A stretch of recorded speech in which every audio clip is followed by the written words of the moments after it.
Imagine you happen across a short movie script that describes a scene between a person and their AI assistant. The script has what the person asks the AI, but the AI's response has been torn off. Suppose you also have this powerful magical machine that can take any text and provide a sensible prediction of what word comes next. You could then finish the script by feeding in what you have to the machine, seeing what it would predict to start the AI's answer, and then repeating this over and over with a growing script completing the dialogue. When you interact with a chatbot, this is exactly what's happening. A large language model is a sophisticated mathematical function that predicts what word comes next for any piece of text. Instead of predicting one word with certainty, though, what it does is assign a probability to all possible next words. To build a chatbot, what you do is lay out some text that describes an interaction between a user and a hypothetical AI assistant. You add on whatever the user types in as the first part of that interaction, and then you have the model repeatedly predict the next word that such a hypothetical AI assistant would say in response, and that's what's presented to the user.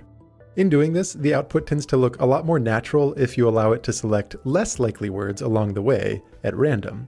So what this means is even though the model itself is deterministic, a given prompt typically gives a different answer each time it's run. Models learn how to make these predictions by processing an enormous amount of text, typically pulled from the internet.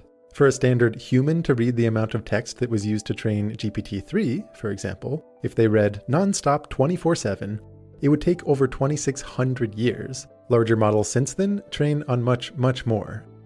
You can think of training a little bit like tuning the dials on a big machine. The way that a language model behaves is entirely determined by these many different continuous values, usually called parameters or weights. Changing those parameters will change the probabilities that the model gives for the next word on a given input. What puts the large in large language model is how they can have hundreds of billions of these parameters. No human ever deliberately sets those parameters. Instead, they begin at random, meaning the model just outputs gibberish, but they're repeatedly refined based on many example pieces of text. One of these training examples could be just a handful of words, or it could be thousands, but in either case, the way this works is to pass in all but the last word from that example into the model and compare the prediction that it makes with the true last word from the example.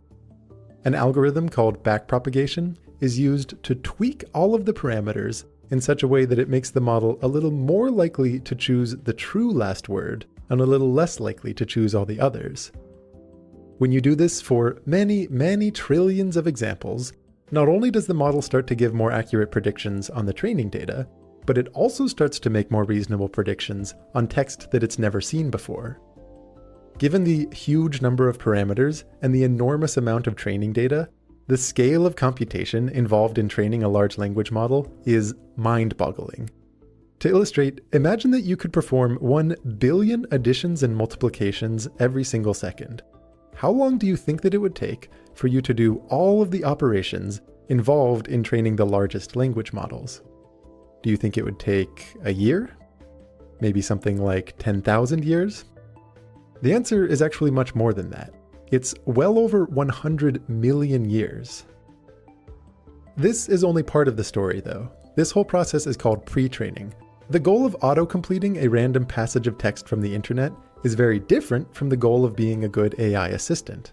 To address this, chatbots undergo another type of training, just as important, called reinforcement learning with human feedback. Workers flag unhelpful or problematic predictions, and their corrections further change the model's parameters, making them more likely to give predictions that users prefer. Looking back at the pre-training though, this staggering amount of computation is only made possible by using special computer chips that are optimized for running many, many operations in parallel, known as GPUs. However, not all language models can be easily parallelized.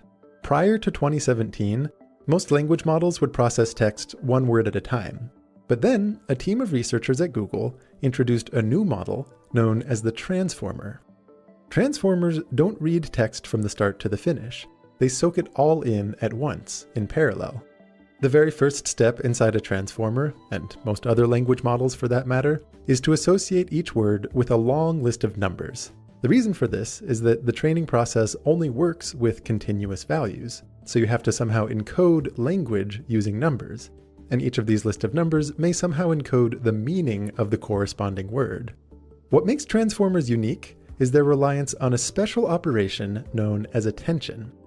This operation gives all of these lists of numbers a chance to talk to one another and refine the meanings that they encode based on the context around, all done in parallel. For example, the numbers encoding the word bank might be changed based on the context surrounding it to somehow encode the more specific notion of a riverbank. Transformers typically also include a second type of operation known as a feed-forward neural network, and this gives the model extra capacity to store more patterns about language learned during training. All of this data repeatedly flows through many different iterations of these two fundamental operations, and as it does so, the hope is that each list of numbers is enriched to encode whatever information might be needed to make an accurate prediction of what word follows in the passage. At the end, one final function is performed on the last vector in this sequence, which now has had a chance to be influenced by all the other context from the input text, as well as everything the model learned during training, to produce a prediction of the next word. Again, the model's prediction looks like a probability for every possible next word. Although researchers design the framework for how each of these steps work, it's important to understand that the specific behavior is an emergent phenomenon based on how those hundreds of billions of parameters are tuned during training. This makes it incredibly challenging to determine why the model makes the exact predictions that it does. What you can see is that when you use large language model predictions to autocomplete a prompt, the words that it generates are uncannily fluent, fascinating, and even useful.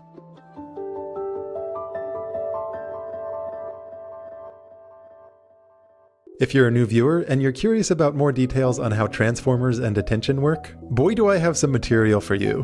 One option is to jump into a series I made about deep learning, where we visualize and motivate the details of attention and all the other steps in a transformer. But also, on my second channel, I just posted a talk that I gave a couple months ago about this topic for the company TNG in Munich. Sometimes I actually prefer the content that I make as a casual talk rather than a produced video, but I leave it up to you which one of these feels like the better follow-on.